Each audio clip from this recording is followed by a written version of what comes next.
And in that year, I gained another 15 pounds. I went from just, I'm going to play around over here and gaining 14 pounds to now I have a serious issue going on in our lives that I'm eating over. Welcome to another episode of the Take Names broadcast here at Eat Like a Bear. We are the community that kicks butt and takes names in weight loss.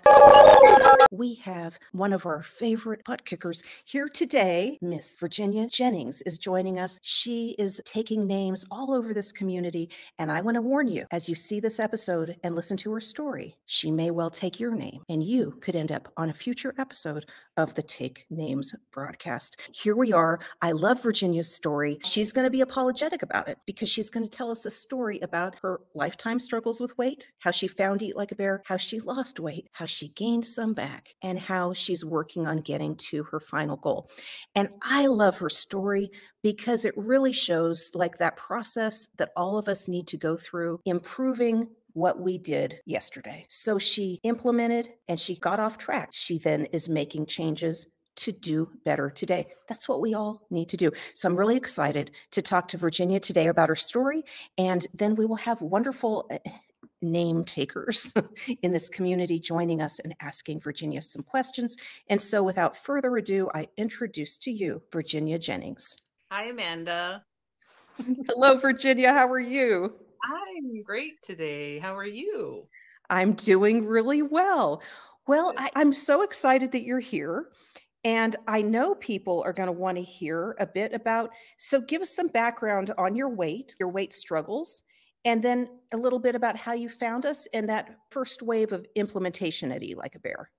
Well, I think probably like most of us in this community, I struggled with my weight my whole life. When I look back at pictures seriously of me as a teenager, I probably wasn't really overweight then. And we all kind of have that thought like, oh, I'd like to look like that again. So when I look back at it, I probably really wasn't seriously overweight. But I think it got worse because I actually got pregnant and had my first child at the age of 15. From that point on, I think I gained probably 80 pounds while I was pregnant. And from that point on, the struggle continued. And I really did. I tried everything. I even helped at the Weight Watchers meetings where you have the person that weighs you in. I did that.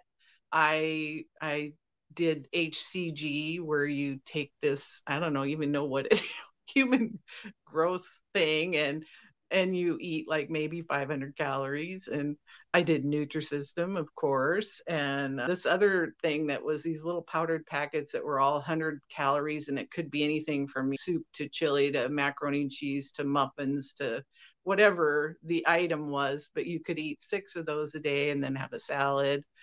I also belonged to Overeaters Anonymous for a long time. And I lost 108 pounds, got down to like a very, very thin weight for me. And I kept that off for quite a while. And then, of course, I really started doing exactly what I will tell you about here, which is just taking it back, like making choices that I knew didn't support that weight loss and maintenance. So after years and years and years and years and years of that, I found Eat Like a Bear in May of 2020. And this followed a really hard time for me, which was the year before that. We had actually gone on a cruise. It was a beautiful cruise with my husband and my brother-in-law and his wife.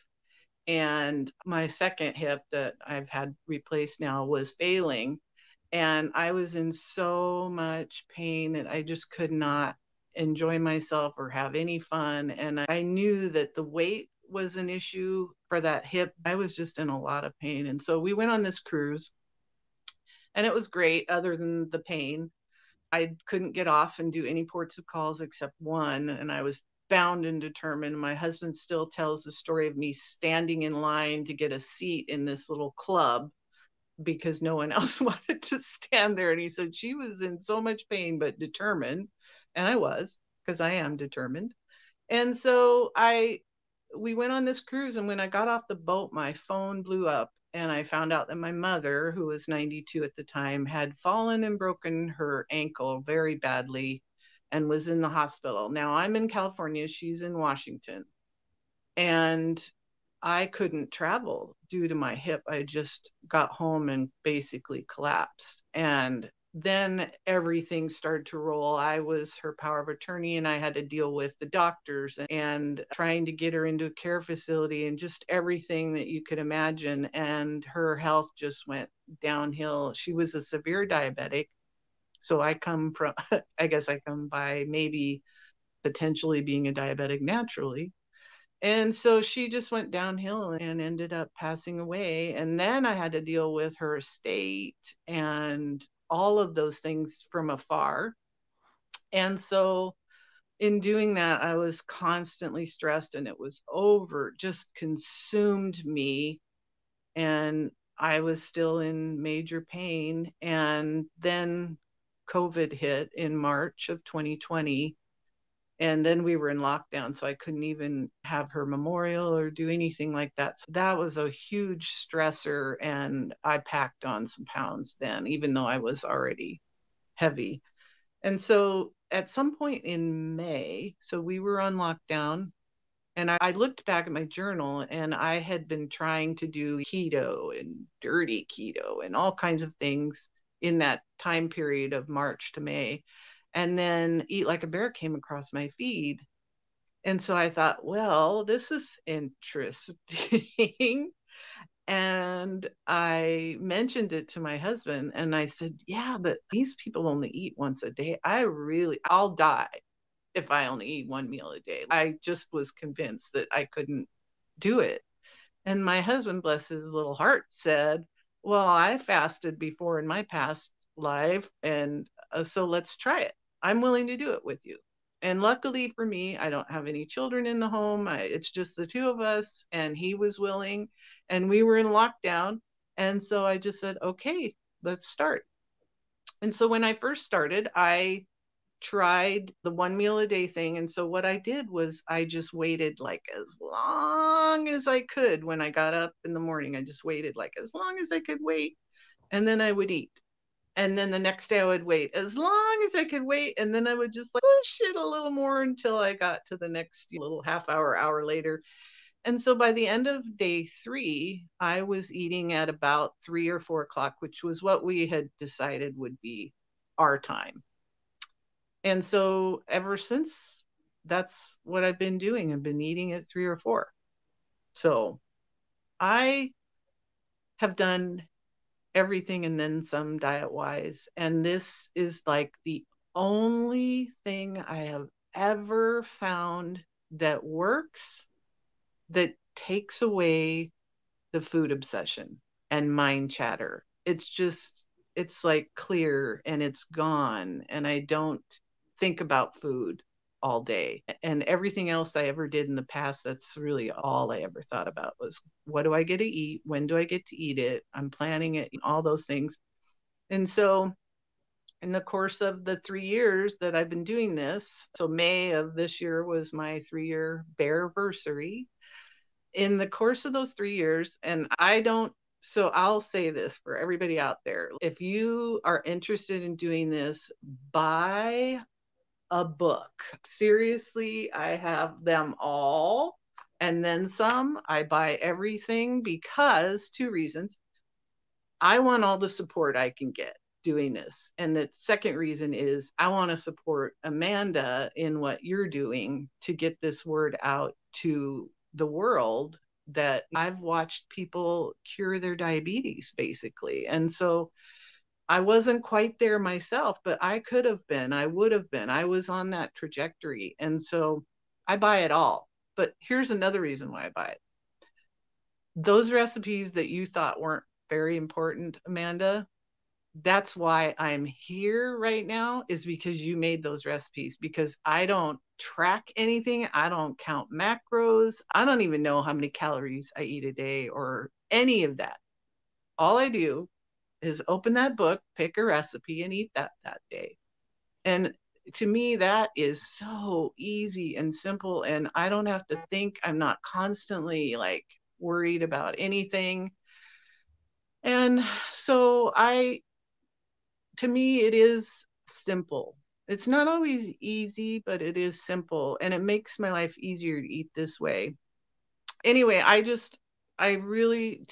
appreciate everything you do, Amanda, just because it's helped people tame a beast that has burdened a lot of us all of our lives. For me, I look at so the only thing I track is I have a little app on my phone that I track my weight. And so I can go back and I scroll back in the history. I'm like, oh my gosh. And so the other day I just thought, I'm going to look at what my weight is right this minute. I even wrote this in a post, I think. I just went back and was like, okay, this is my weight right now. And then I just scrolled back and went, yep, I was that weight then. Yep, I was that weight then. And it this constant like roller coaster of my weight. And so I just jotted down really quickly that when I started in May, I was at my heavy weight at that point. And by March, so that was May of 2020. And by March of 2021, I had lost 50 pounds. I was tracking that on a little chart, and I was like gung ho and involved and engaged and in the Facebook page and posting things, and I was into it. And then I just fast forwarded a year from March of 21 to March of 22. And oh, by the way, in March of 21, I had my left hip replaced. So I was thankfully had found Eat Like a Bear and lost that weight so that I could have that surgery. And I was at probably one of my lowest weights at that point when I had surgery. Then I fast forwarded a year and I had gained 14 pounds in that year. But okay. Go ahead. I still had not hit the 2 number at the beginning. I was still in Wonderland. So while I was panicking a little bit, I was still like, oh, I got this. Okay. We need to hear about that period of time. That's the prodigal bear period in someone's life. So prodigal bears going off. And thank you, Virginia, for the recommendation for the book. But just to let people know who are new to this, you can find recipes right here on this YouTube channel. There's a lot of free content. There's the free 3-day challenge, but the books, they do go deeper. There's no secrets in them. It's just additional resources for you. And thank you in advance because they do pay for all the free resources. Thank you, Virginia, for your support as well. But I do want to hear a little bit about, I think we all do, about your prodigal bear period, okay, that started in a way that's very common, which is surgery. Tell us how long it lasted, how many pounds, and how you found you never really left us, but then how you got re-engaged and kind of back into the grind. Yeah. So like I said, I looked on my little app to see where the weight was going. And so in March of 21, like I said, I had reached pretty much, it wasn't a goal weight. I wasn't still anywhere near what I thought I wanted to be, but it was a comfortable lower weight, if that makes sense. I think a lot of us get to that point where we're like, yeah, I could live here. So what happened was, I thought that maybe now that I had lost 50 pounds, as long as I just eat once a day, I could just do what I wanted. I was what I would call clean eating. And then I decided for my birthday that I really wanted to go to this concert and eat whatever I wanted for dinner. And so I did. And I ate it. I ate whatever I wanted. And I drank. And so that opened the door. And by then, mind you, we were still in the midst of COVID, but things were starting to open up a little bit here in California, and we could go to a restaurant and eat outside or whatever. And we have these 2 friends that we go out and eat with. And so all of that would involve drinking and eating whatever I wanted, because it's only going out once in a while, right? So that's where that backsliding started. And like I said, after that surgery and I got I had lost 50 pounds and I was thinking that, oh, I could just maintain it this way.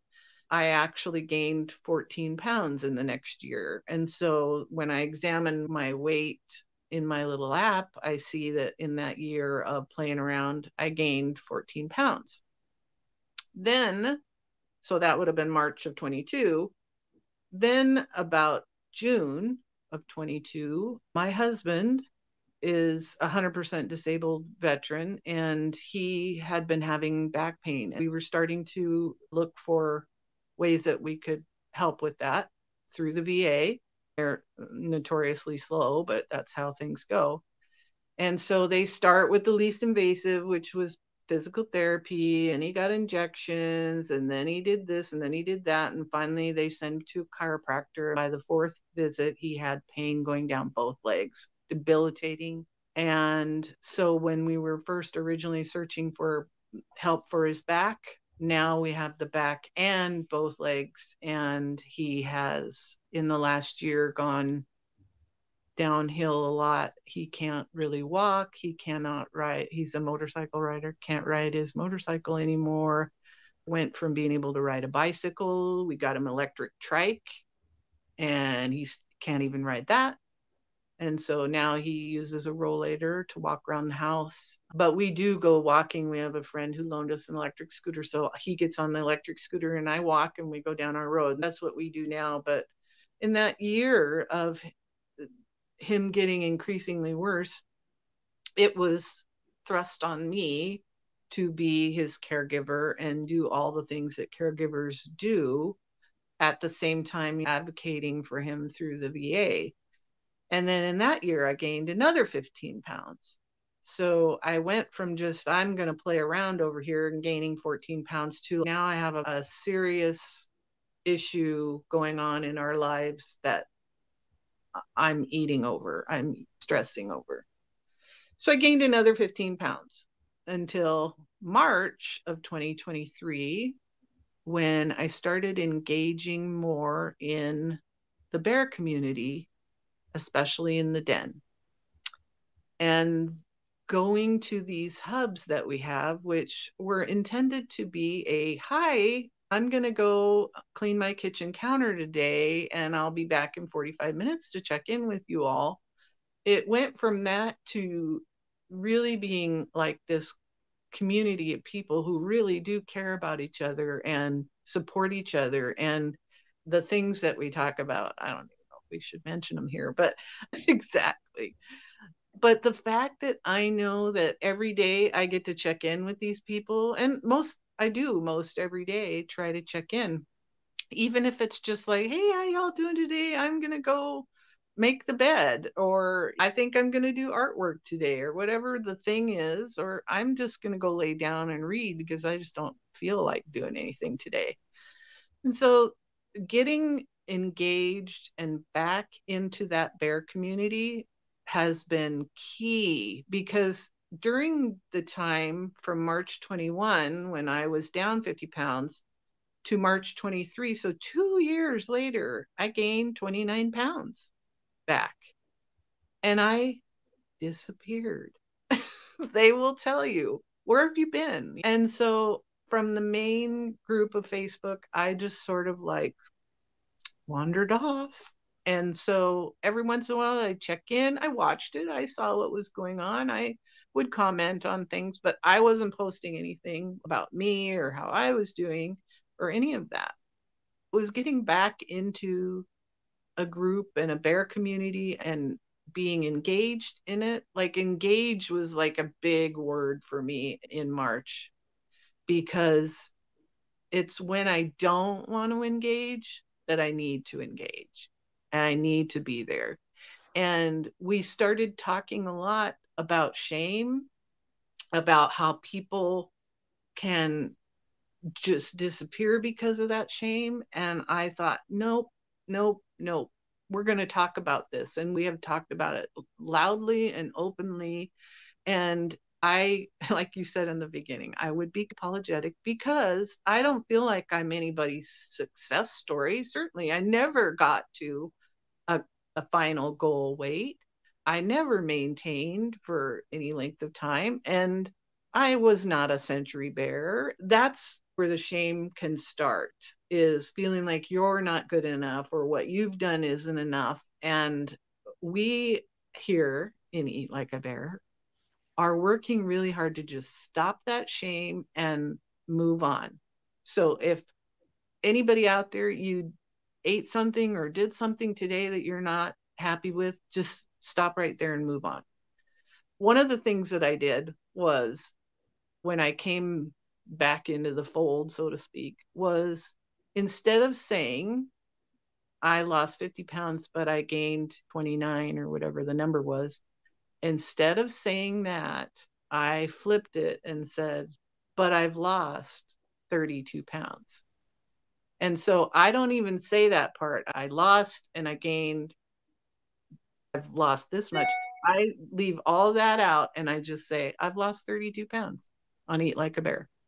I think people forget how powerful your mind is and that it only hears what you tell it.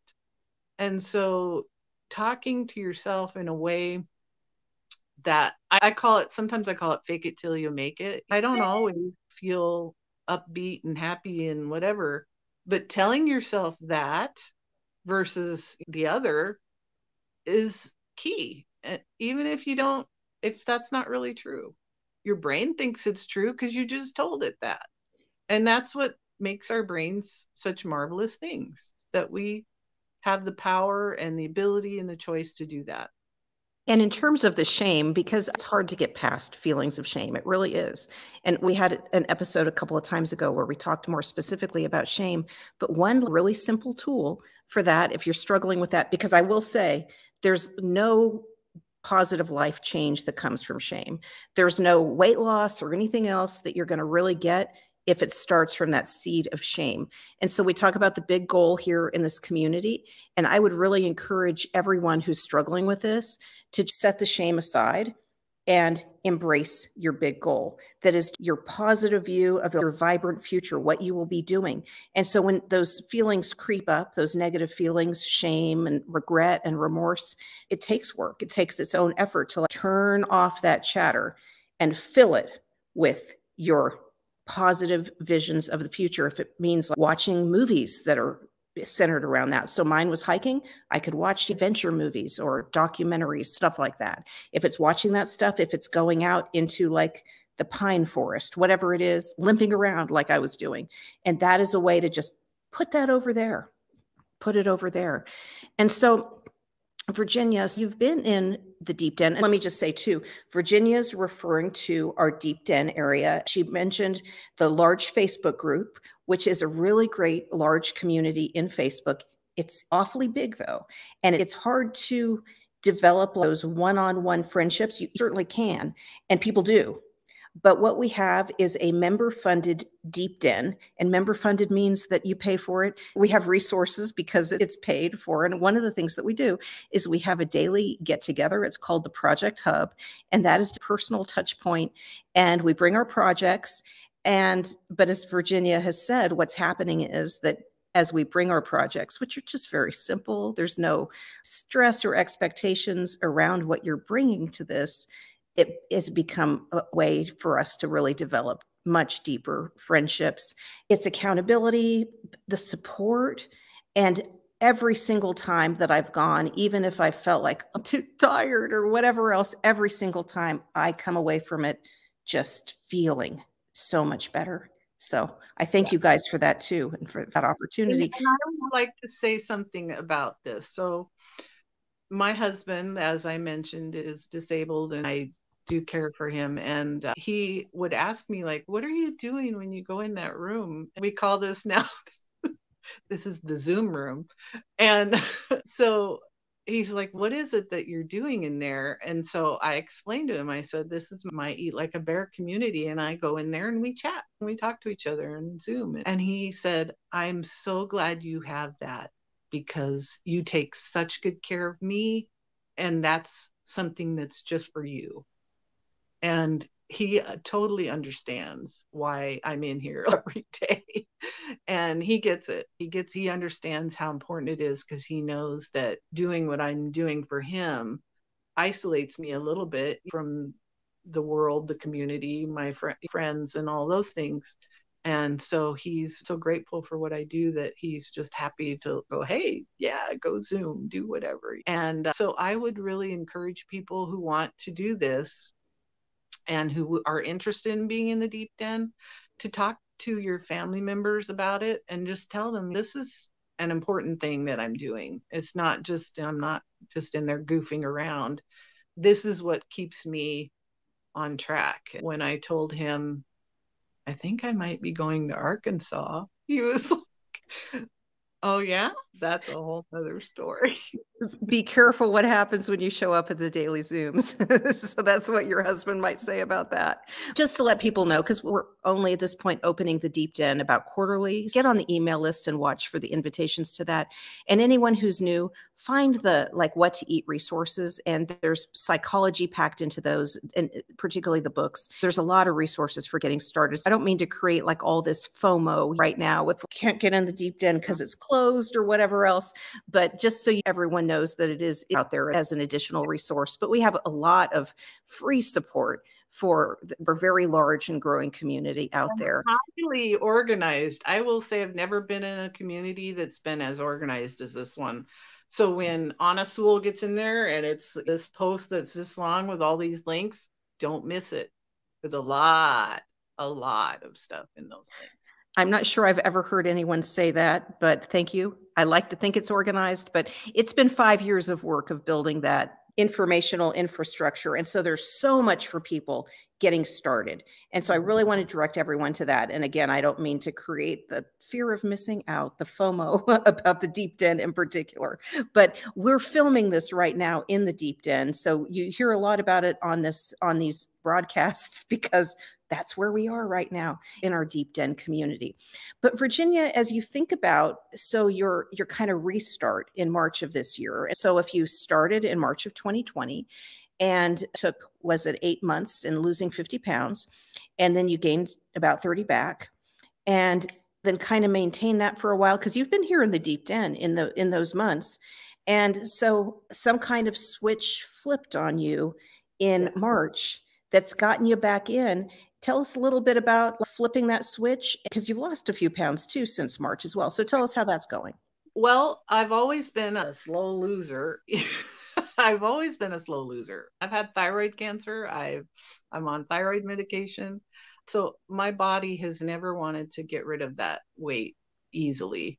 And so I think I honestly can't say if there was like really a switch that flipped, but coming here and being engaged every day with this group has been absolutely key. Now, before this group existed, I was doing that in Facebook land, and I'll still post there every once in a while, but I think it's really important that no matter what you're doing, that you engage in some way daily. And I've heard people say, oh yeah, I watch one of the videos on YouTube every single day, or whatever that is. It's really key, I think, to engage in that daily. And coming into the den and having that touch point with people every single day was really key. And then I got COVID for the first time. And I was really nervous because my husband is compromised, immune compromised. And I was very concerned, which is why we had been so careful up to that point. And to be honest, COVID kickstarted my ketosis again, I think. I don't measure that in any way other than just how I feel, but there was something about not eating for a couple of days or simply having some broth that kickstarted that. And then as soon as I got through that and could taste food again and started eating again, by then I had already lost a couple of pounds, which sort of kickstarted that weight loss. And then I knew at that point, this is what I need to keep going every day. Is I need to touch point in the den, and I need to eat this way, and no more screwing around. No more I think I'm going to go out and I'm going to have a drink and I'm going to eat this. And oh, it's just once every 2 weeks. No big deal. Well, for me, if I chose that, which is what I was doing every 2 weeks, it would just wipe out any progress I made and I'm starting again. It's that constant 2 steps forward, 1 step back, 1 step forward, 2 steps back. And it was that constant going back and forth thing. I wrote a couple things down. Less is more. Now, I've been doing this for 3 years. You'd think, that I'd have it maybe a little bit, but under control, but it's not. It just is. It's a daily thing. I wrote this one too.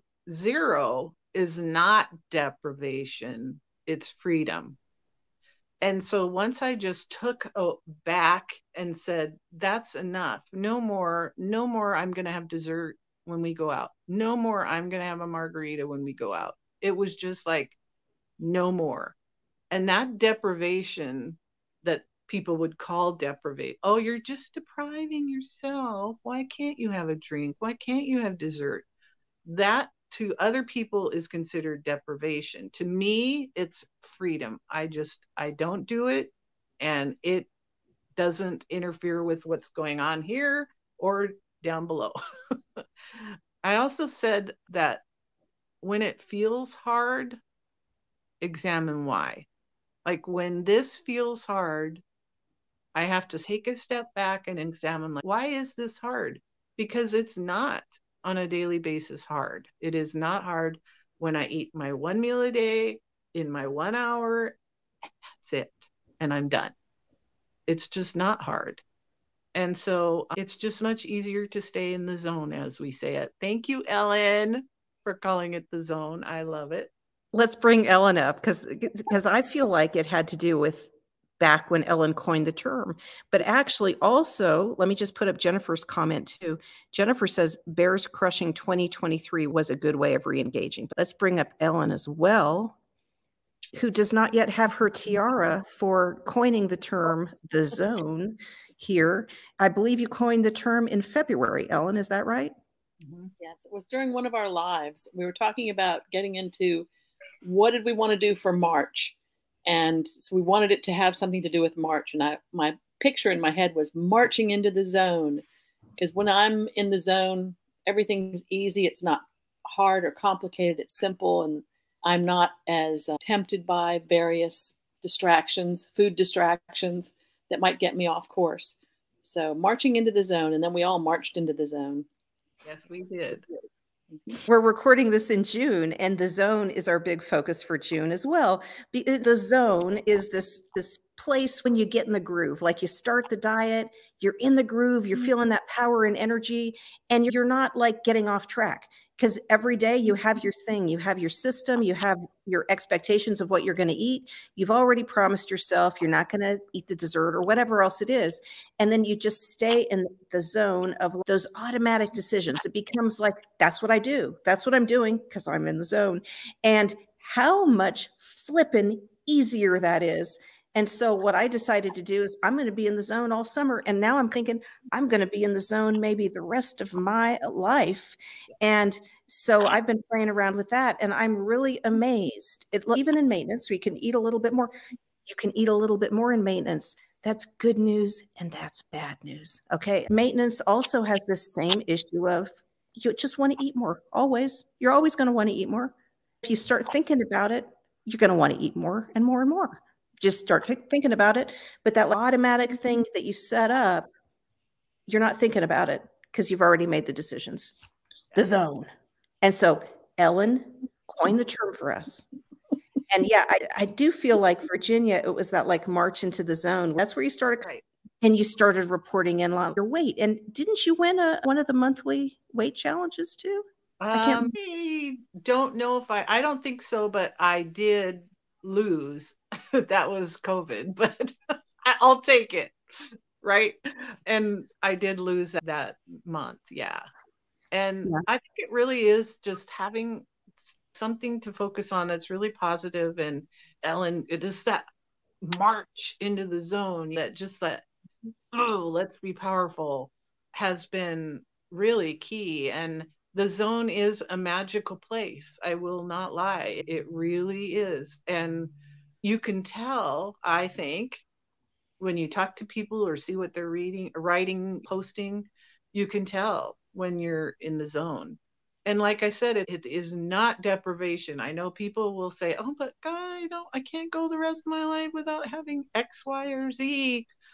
Well, I choose that because this is easier than that. This is easier than eating the donut. I'm telling you. Definitely.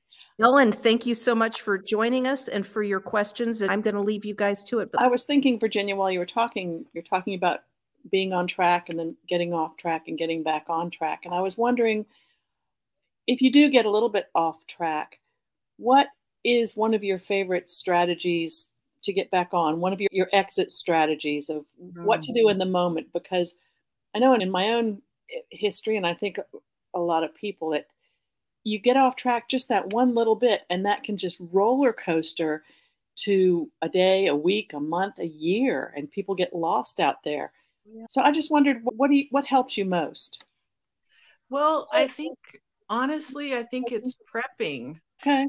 If I get off track, coming back in and making a big batch of salad, which I do, it lasts us about 3 days. So I make a big batch of salad. I'll cut up cabbage so that I'm ready for I could have coleslaw if I want, or a cooked meal if I want.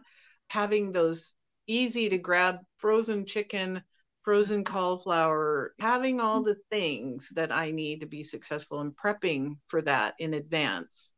And then when I get kind of that off track feel, planning for what I'm going to eat that day. In June, I made it my thing that I start with that. Like, my foundation for the day is that I'm going to have a cheeseburger salad today. Mm-hmm. And then the rest of the day can fall apart, but I know that that's for sure. That's good.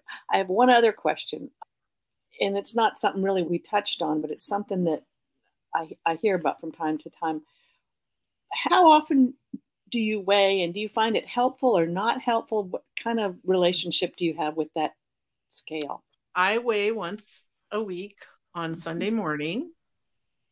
Of course, after I've peed and completely naked. Yes, completely. Yeah. And then I track that on my phone.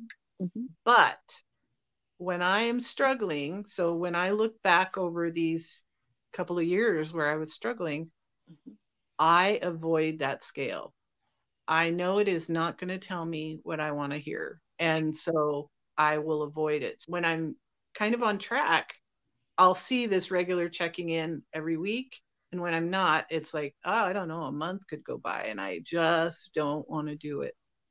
The other thing I use the scale for, and this I didn't really get to talk about this, but I will now. In the very beginning, and even today, when I'm going to sleep at night, I use the number I'm at, whatever that number is, mm-hmm. and I say in my head, and I visualize, I'm losing weight and feeling great. And then I see my feet on the scale and my number. And then whatever it is, 190, let's say. And then I'm feeling great and losing weight. And then I visualize 189. I'm mm-hmm. feeling great and losing weight. And then I visualize 188. And I do that. It's like counting sheep, counting pounds I've lost. I remember you talking about that, and I adopted it, and I started doing that, visualizing the weight, and it's been really helpful. It is very helpful. Again, it's this mind. You tell it what you want. Right. Yeah. Yeah. Either direction, but hopefully in a good way. Yeah. So thank you. It's wonderful, wonderful hearing your story, and I really appreciate your being here and telling us today. Helen. Appreciate you too. Love you to pieces. Love seeing you in the den. It's been really helpful for me. Yeah, me too. Me too. Definitely. Thank you, Ellen. I love you. I'll see you in a while. Judy's back there waving. Hi, Judy. Okay, I'm gonna take us way off track, maybe a little bit. What you think about, you bring about, matches what you've been saying. but I want to ask us a light question. Oh. If you were in prison and you were about to be executed, Oh, Judy. what would your last meal be? We really Oh. want to know what kind of eater you are. Oh my goodness. Wow. Threw you a curve. You sure did. All I know is it would involve cheesecake Okay. and probably a margarita. That's interesting and unique. I consider all of us as being professional dieters. Right. You listed the long number of things that you've done over the years, and I would have been right there with you if we had been in the same town. As professionals, we grow in our skills. And so we've built on those skills that we've learned along the years. What do you think is the best thing that you could do, not just to lose weight, but to maintain a weight loss? Mm-hmm. What have you learned over the years? Well, it's interesting. This reminds me of interviewing for jobs when they ask you, like, what's your best quality and why? I'm persistent. I never give up. And I think that is like my story in a nutshell. And so many other people is do not give up. I feel like with Eat Like a Bear that this way of eating and all of the science behind it and what happens when we do intermittent fasting, I think we're seeing like this amazing thing happening right now. And so many people are talking about intermittent fasting. I just don't give up. Like, I will not give this up. This, I knew right quick and early on, this was going to be the way I was going to live my life from now on. And so I've been doing it imperfectly. And maybe I had to prove to myself that I couldn't just like other people maybe eat whatever they want in that 1 hour, not me. And when Amanda talked about extras, like an extra is seriously like a few nuts or too much cheese or a half avocado on top of, what would help me lose weight. And then I would just stay the same or I would even gain weight with just that little extra. But I just think that I don't give up. So if once I went, God dang it, I was eating a whole half an avocado and it's this many extra calories. And what was I thinking? I know better.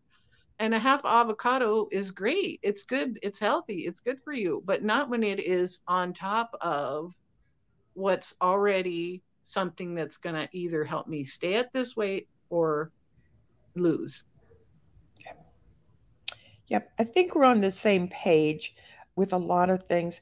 I'm thinking about our hub adventures. And this morning it dawned on me, I remembered in the past, women used to go out to hang the laundry out to dry, and they would congregate and have backyard conversations. Women always needed to have a place to talk to somebody that they could relate to and touch out to, even though we've missed that. As wonderful as the computer and the things are, we still need that almost touchable. And the den has become that way in a strange electronic way. Right. And not that men aren't allowed, but there is something great about a sisterhood of bears that is, like you said, it's that kind of thing that we need to do that we don't always make room for or time for or can do even. Right. And I'm hoping that the nighttime hub meetings, den meetings, will attract some of those women who are working during the day. Right. So I know. I think like sometimes I think how easy I have it because it's me and my husband, and he's more than happy and willing to do whatever and eats this way. And so I think about all those women who are working or have children or families or all those things, and having those conversations about like, how do you do it? How do you do this when you're doing X, Y, and Z, or working shifts or whatever it happens to be? I think that's the power of talking about this with each other, is going, hey, your life's kind of like mine. I think I could do that. Yeah. Misery loves company sometimes. Yeah. Well, Amanda, I've given her all the hardball questions I can think of. Come on back in here, honey, and bring someone else out. Amanda, you probably don't know this, but Judy and I are going to be roommates. That's a whole heap of trouble, don't you think? I'm not sure the Ozarks is ready for this. So anyone finding us, what Virginia's referring to is in April of 2024, we're having a community-wide meetup in the Ozarks of Arkansas, and for the total solar eclipse. And everyone is joining us, at least digitally. There you go. Virginia's ready with her eclipse glasses. So I just sent out a batch of eclipse glasses that I mailed from Arkansas. Getting ready. Ready. And I don't know, Judy and her influence on the Ozarks, that just, I'm not sure. I think we're going to have way too much fun is what I think. So I'm going to say goodbye to Judy, and I'm going to bring on Brenda with a question for Virginia. Hi, Brenda. Hi. I have a question. Okay. What can you do now that you couldn't do before? And what are you looking forward to doing when you get to your goal? Okay. Especially at the yeah. Ozarks. Yeah. So after I had my hip replaced, I hiked up this, and it's like steep hill. I paid for that for a couple of days afterwards, but that was my original goal, was to get to the top of this hill where there was an historic house. And I did do that after I had my hip replaced. And so I just thought that if I did that would be like the end all be all. And of course, yeah. And listening to Amanda and following along, you realize, hey, well, now I need another goal. And I didn't have one, not for a while. And then when the talk turned towards being in the Ozarks for the eclipse, but we were still going to be doing digital viewing, and anybody who wanted to be involved, I was all excited. And I thought, well, I'm going to go visit Amanda because I only live about 3 hours from her. After the eclipse was over, I thought I'll go see her in the spring of 2024. And that is still a goal of mine, to go do that. But I knew that I needed to hike or walk or get some form of exercise in. And so I've been working on that by walking, and now I'm starting to swim again in the pool.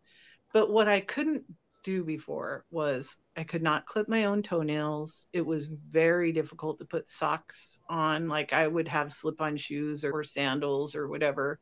Those are the things for me that were like, oh, you can do that now. And when I first started, I was doing yoga, but I couldn't do like downward facing dog. And now I can. And I can get up from the floor without touching furniture, because I always thought to myself, what if I fell, especially with my hip?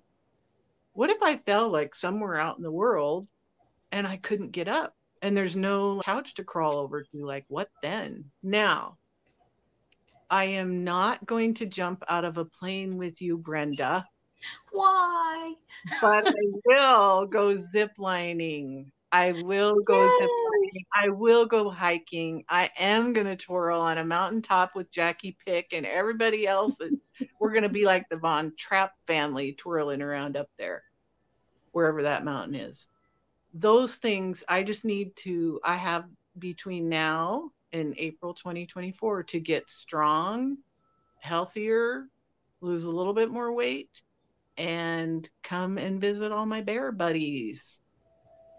Yes. I still hope to talk you into jumping with me, but you know. Oh, that's never going to happen, Brenda. Sorry. It's a rush. Sounds like fun to me. Zip lining is going to be a blast. And I've never kayaked, and so I think I don't know if I can. I'm still practicing getting in and out the kayak. Yeah. And I don't know what the opportunities would be for horseback riding, but between now and then, I have a friend who owns a ranch and gives lessons and has horses. And I know I can go to her house and she'll work with me. Although I Yay. had a horse when I was a kid, so I Me know too. Yeah. like how to ride a horse. But I think I probably, especially with 2 hip replacements, I need to be careful. But I also think she can help me. It'll be great. I'm not sure if we're going to be able to work out the horseback riding in the Ozarks, but we'll see. But how does it sound to y'all if we twirl on a mountaintop and kayak on a creek called Bear Creek? Yeah. I'm up for it. Bear Creek empties right into the Buffalo National River, so it's right there, and it probably would be more accessible to us because that time of year it's iffy with kayaking on the Buffalo due to various reasons. But Bear Creek might be more doable, and so stay tuned for that. Stay tuned. Well, Brenda, it's so great to have you here today, and get well soon. Brenda's got a sling on and all that. I'm kicking Brenda off. Bye, Brenda. So next up, we have Anna Sewell, who's going to come up and talk to Virginia. Hey, Anna. Hi, Virginia. Hey, Anna. I have 2 questions, one from me and one from the comments. I just would like to know, when people start something new, they kind of like to know what to expect. And I want to know what your transition was like when you first started. Was there something that was kind of strange that you weren't expecting, something that you can help others to prepare for? Well, it was really weird only eating 1 time a day. But then once you do that for a little while, you realize, holy cow, how much time was I spending thinking about food, buying the food, fixing the food, eating the food, cleaning up after the food. Like, that's one of the things I actually really love about this is how it's like one and done. And it's usually something really easy to clean up after. And so with that comes all this time. Like, what do I do with all this time? And I will say, one of the things that I did in the beginning, I'm a spreadsheet nerd. So I made a spreadsheet of all the things that I needed to do in my house, like cleaning wise. And so I put it all out in a week format and was like, my house is 2,200 square feet and I'm the only one that cleans it. So it's all on me. I have 2 bathrooms and 5 bedrooms and it's big. And so I just put everything out on a spreadsheet and I was like, if I could just vacuum this part this day, clean that counter that day, dust that room that day. And I just put it all out so that by the end of the week, I had done it all. Plus that was like, I just have to be organized about stuff. That's just my personality. Not everyone is like that. I'm a planner.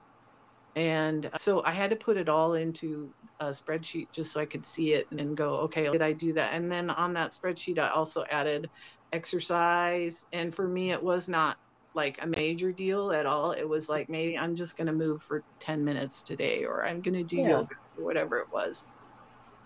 And so and prep food was also on that little thing. So I'd know every 3 days I'd have to prep food. And I put all that into a spreadsheet. And that was my focus, was just to stay focused on that.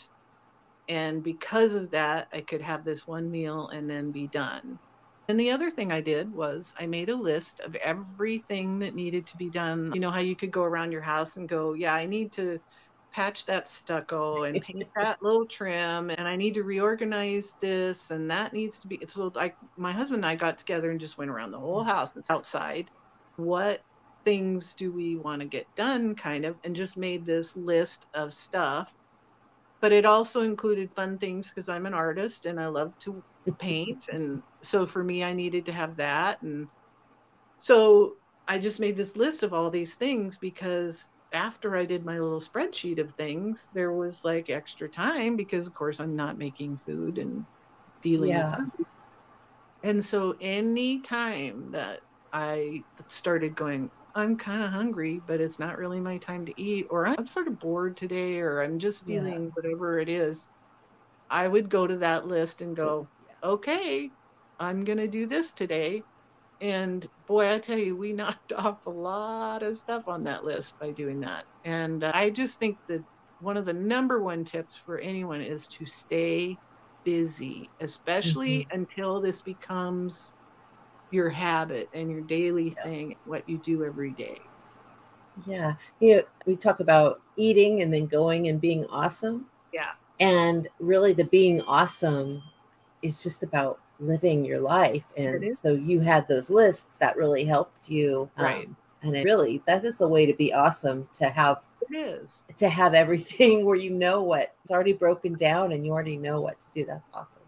Yeah. The question was from Faith, and she was asking what your big goal is. Well, my big goal right now is this. Yes. And just getting there with all of you. And now I understand, because I wasn't going to go. Yeah. I understand there are people who can't go or don't want to go or whatever.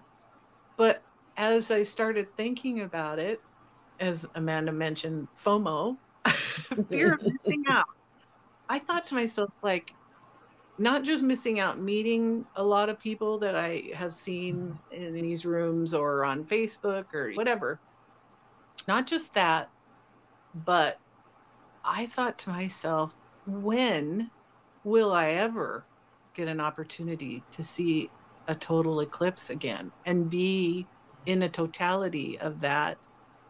And the answer is really never again, ever.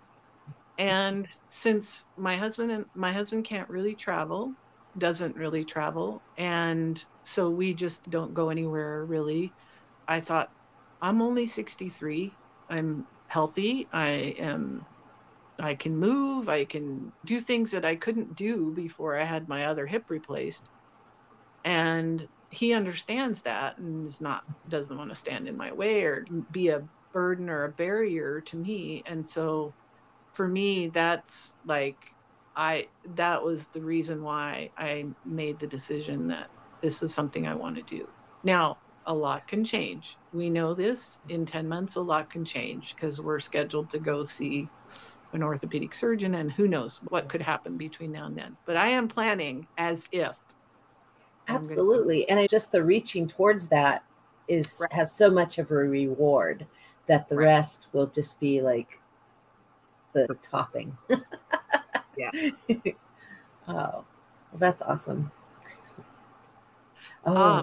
Good question. Yes. So he may depend, like I said, 10 months from now, we just don't know. And it's funny because he would say, I'm going to be fine. You just go. Don't worry. What we've done in the past, if I've been gone for a day or something like that, is I put all these things in place that support him. And one of those is, we don't order really like from DoorDash very often. The only thing I get there is wings anyway. But having that ability for him to have that on his phone, have that app on his phone so he can contact DoorDash. And then what I do is I set everything up, like he'll have probably 3 or 4 days of all the food he would need. And just because he eats like a bear and only once a day, that makes things way easier. Sure. And he only eats salad. He never eats the cooked meal at all. That is not his thing. He doesn't like that. So it's literally, I just make a bunch of salad and I have maybe cut up celery and green peppers for he likes to crunch on those. Jalapenos. He eats jalapenos every day. And so, yeah, he can do pretty well by himself. Now, I also have a grown daughter that lives here 5 minutes from here. So I'll know that he'll have some support and our best friends are here. So he will be okay and he will make sure he's okay. That's good. That's really good. Thank you, Anna. Love you. Hey, Georgia. Hello, everybody. Everybody stole my questions. So the only thing that I can tell you is you are so much support to everybody that's in the den. And I appreciate your input because you've been going into the subgroups. And I appreciate that, to try to encourage everybody. If the ones that really need it, if they would just engage and see what we've been through, to start and stop and start and stop, and to keep digging in and never giving up, never surrendering. I think that that's the key. And I think if we had more of that, more engagement, we could get people to come out of their shell a little bit more and see that they're not alone. But you're awesome, everything, and you support me and support everybody. And I just want you to know how wonderful you are, and I appreciate you. Thank you, Georgia. Yeah, here's the thing. I think if we hide this, that people struggle, if we hide that, then you disenfranchise a whole bunch of people who are struggling. And I think it's critical to say, I'm just never going to give up. This is my way of life from now till I die. This is just how it is. And so if I struggle that whole time, then that's what I'm doing or whatever. I don't want to. And so I do the things that I know will help me struggle less. And so, like I said, it's not deprivation, it's freedom, to be honest. Exactly. Me. That's how I feel. Not everyone's going to feel that way. And some people still will struggle with that. And I think too, it's not a deprivation, it's a choice. Mm-hmm. It's a choice. And I think if you can turn it around to, oh, I can't have this. And so like, you know what? I don't need that. I think if you could get past that and get into that mindset, it's a whole lot easier. But plus, like I said, we talk so much about showing evidence and finding evidence. And I have evidence that my body does not like sugar. It does not like alcohol. And yet, because those two things particularly are so celebrated in our culture and available everywhere you go, it's really hard to make the choice to not have those two things. But for myself, physically, once I've made that choice and I'm not having those things, it's 100% easier than trying to have a little bit of this and a little bit of that keep me in that cycle of struggle. Exactly. Well, like I said, Brenda stole my questions, so I just want to tell you how much I appreciate you, and I know that all of your sister and brother bears are very appreciative to your story and what you give to the community. Thank you, Georgia. You're welcome. I love you too. All right, you guys. How great. How great. Georgia, thank you so much for joining us. And I'm going to kick you off here too.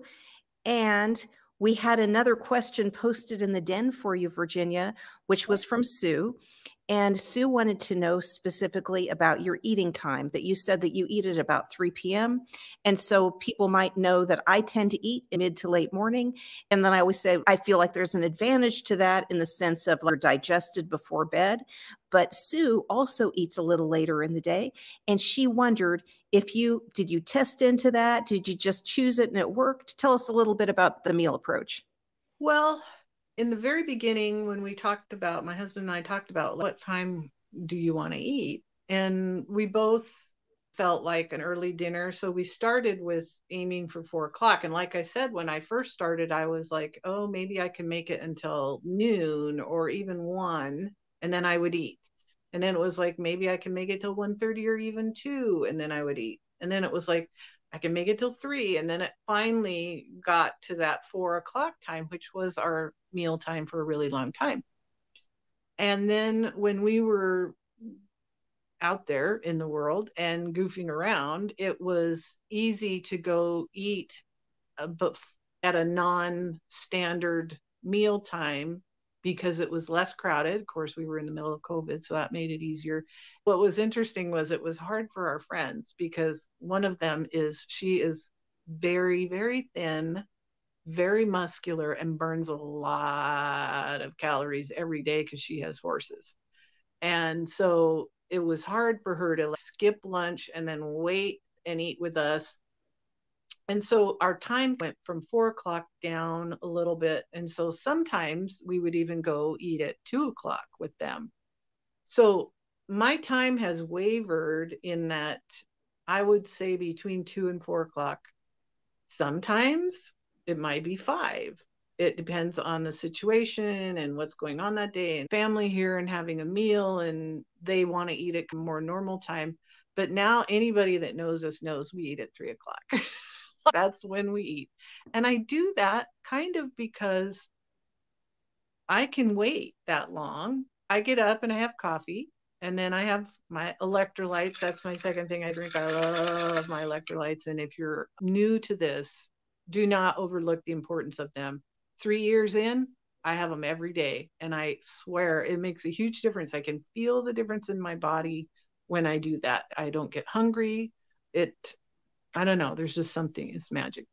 And so I do that. I have coffee, and then I have electrolytes, and then I have water or whatever. And sometimes I'll have a sparkling water. And then I have my meal at 3, and we usually go to bed between 9:30 and 10 at night. So that still gives me a big window of digestion before I go to bed. And I tell you, on those nights where I made decisions to eat things past that window, I feel it internally at night. Like I lay down and go, ugh, I just don't, it doesn't feel good at all to have to digest all that food late. And so that's just why I eat when I eat. And I didn't really play around with trying to do it in the morning. It was just like, this works for us, and that's what we do. Well, and I want to highlight something you said earlier. So in the context of eating and that you eat later in the day, what you've recently adopted is this thing about essentially prepping in the morning, so that you really have nailed down exactly what you're eating. So if life falls apart in those hours, you're already ready. And just not only is there wisdom in that, or like efficiency in that, like the work is already done, but it is powerful to spend that little bit of time in the morning. You're essentially setting your intention for the day about what you're eating. And so I love that you identified that, you integrated it. And I feel like it's a good example of your whole story of that whole, like, it's like iterating, it's like improving things a little bit. Let's like make things a little bit easier today than it was yesterday. And that is such a theme that we have here at Eat Like a Bear. And Virginia, so we're going to bring everyone back on, and we're going to say like what we're all doing for the rest of the day, because as we go out and live our awesome lives. But I really want to point out that it's stories exactly like Virginia's. And we spoke to Georgia last week, and Georgia talked about gaining weight. And you guys, this is our lifelong struggle. To think that people aren't going to gain is not paying attention at all. And so thank you so much, Virginia, for coming and just sharing this with us. This is the wisdom that this community is going to use for that long game play. And speaking of the long game, it is time for us to all go be awesome. And so let's bring on the host of Butt Kickers, Miss Georgia Baker. We have Ellen, we have Judy, Brenda, and Anna. And so I am going from here to hike. Anna Sewell, what are you doing today? I am doing lots of things, but one of them is the creek. I'm going to go and walk by the creek again. Georgia, what are you doing today? My husband and I, we got the phone call from the doctor, so I'm relieved. We're going to go do some runnings and errands, and then come back and work in the yard. Good. That sounds great. How about you, Ellen? I am going to eat first, because I'm 2 hours past when I usually eat. And I'm excited and looking forward to eating. Oh, just for you. Yes, Virginia, for you. I had to be here. And after I eat, I'm going to run some errands, but mostly I'm going to be outside in nature. Maybe walk on the beach today if I get down there and get a parking spot. And I'm going to have a wonderful day. yay. Awesome. How about you, Judy? That's up for grabs. It's too hot for me to be outside. There are heat advisories. And so, gee, I'll have to stay inside. Shucks. Teasing everybody. Everybody knows that Judy doesn't like to be outside. But I do need to make a run to the grocery store. There are a couple of things that I'm low on. So I will be doing that for sure. It's also Project Hub time, so you can do that inside. And so you're now required to go to the Project Hub and entertain everybody there, Judy. So. All righty. Brenda, what's up there? I am going to switch out my ice pack and read. I'm going to go to the hub, of course, and then I'm just going to read and take it easy today. Today's a not stressing myself day. And we've got Lana. Lana says, awesome interview, Virginia. Aw. Great to see you all. Love you all. Lana, I hope you're doing well and your father's doing well. Everyone out there in internet land, in Bearland, you guys, we love you all. We are so glad that you found us and have watched to the very end of this video. This marathon. Okay. Let's have a telethon. Okay, you guys. Everyone, take care. We love you. Bye-bye.